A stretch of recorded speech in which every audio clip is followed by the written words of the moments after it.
Le Barça peut prendre l'avantage. Allez, le corner est frappé par Pedri Osimhen. C'est boxé par Batalia. Il y a un joueur du Barça qui est tombé.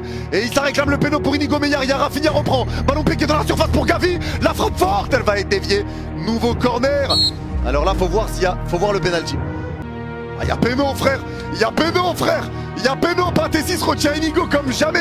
Il y a péno tous les jours. Et sa décision, ça va être penalty. Penalty pour le Barça. Penalty pour le Barça.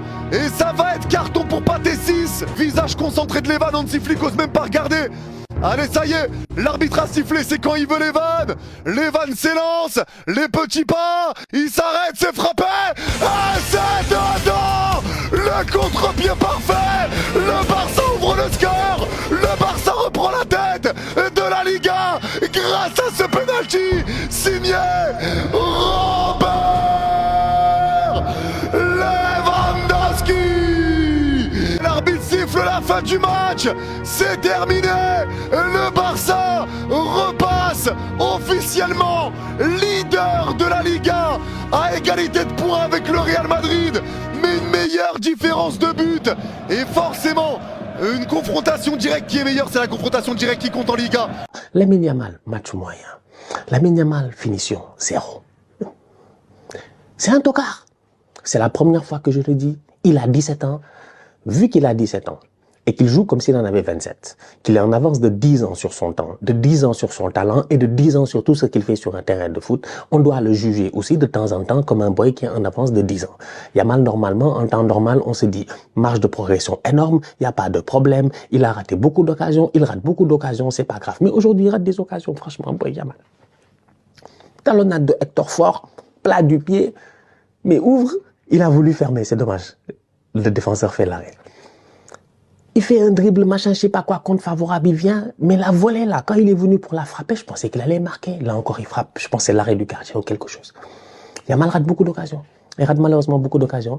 Donc oui, s'il continue comme ça, on va bientôt l'amener chez les tocards, là, pour qu'il essaie de travailler sa finition. Mais sinon, globalement parlant, j'ai envie de dire, encore une fois, et on va le dire, la marge de progression, elle est énorme parce qu'il est jeune, parce qu'il n'a que 17 ans et parce qu'il fait déjà des choses quand même déjà assez sensationnelles. Vous en ai déjà parlé. Michael Scofield, elle dans Death Note, Patrick Jane dans Mentalist, le professeur, Pedri. Ce genre de joueur, on ne dit pas qu'il joue au football. On dit qu'il récite un football. Mais vous croyez c'est pourquoi? Je n'ai plus peur de le dire. C'est le meilleur milieu de terrain du monde actuellement. Les passes couteaux. Moi, j'appelle ça des passes au laser. GPS dans le crâne. En fait, Pedri, c'est Waze. C'est Waze. Tu vois, avant même que tu fasses ton appel, il t'a vu. Avant même que tu fasses ton appel, il t'a vu. C'est Rafinha qui part en profondeur. 1, 2, 3, 4 joueurs. Évidemment que Rafinha se retrouve en face à face. Une passe qui casse une ligne de la défense et qui normalement aurait dû être décisif si Rafinha n'avait pas raté son face-à-face. Comme je vous l'ai dit, il récite une partition face à des joueurs qui jonglent en toute impunité au milieu de terrain. Il humilie des pères de famille en plein lundi soir alors que c'est les vacances. Hein. Il y a des enfants devant la télé. Ça, 3 joueurs comme ça, entourés, encerclés, ils résistent au pressing. J'ai envie de finir sur cette phrase tout simplement. Le football est demandé à l'accueil. Devinez qui arrive? Pedri. Pedri, tout simplement. Merci d'avoir égayé mon lundi soir. Merci.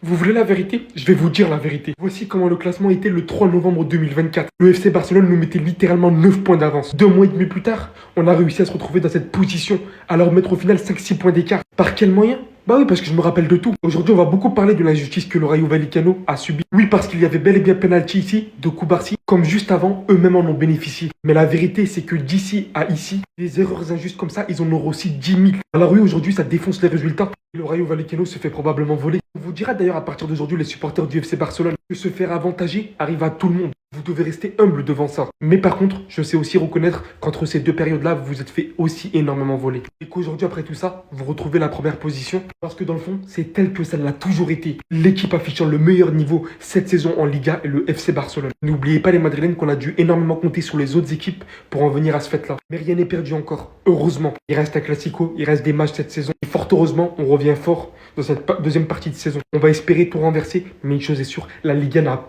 pas été aussi compétitif que ça depuis très longtemps. Là, ça fait vraiment plaisir de fou. Je sais pas si vous avez vu, mais il vient de se passer une dinguerie. Mais avant de crier au scandale, regardez bien pourquoi le but a été refusé. Parce que personne n'a compris. En direct, même moi, j'étais en mode, wesh, Qu'est-ce qui s'est passé? T'as Pathé 6 qui fait une ouverture millimétrée pour Defrutos qui est parti dans la profondeur. Et Defrutos qui est complètement en jeu parce qu'il est devant De Jong, Inigo Martinez, Koubarsi, etc. Donc il va mettre son face-à-face, but. Mais un hors-jeu a été signalé, pourquoi? Regardez bien la position de ce joueur parce qu'elle est importante. Il a été sanctionné pour un hors-jeu parce que Inigo Martinez qui tentait de revenir pour intervenir pour arrêter le tir a été bloqué par NTK qui était lui-même hors-jeu, ce qui a empêché en fait Inigo Martinez d'intervenir tout simplement. Donc, ils ont jugé que NTK était en position illicite, lui effectivement était bien hors-jeu, donc ils ont jugé qu'il fait action de jeu. Maintenant, est-ce que il a eu une incidence sur le but?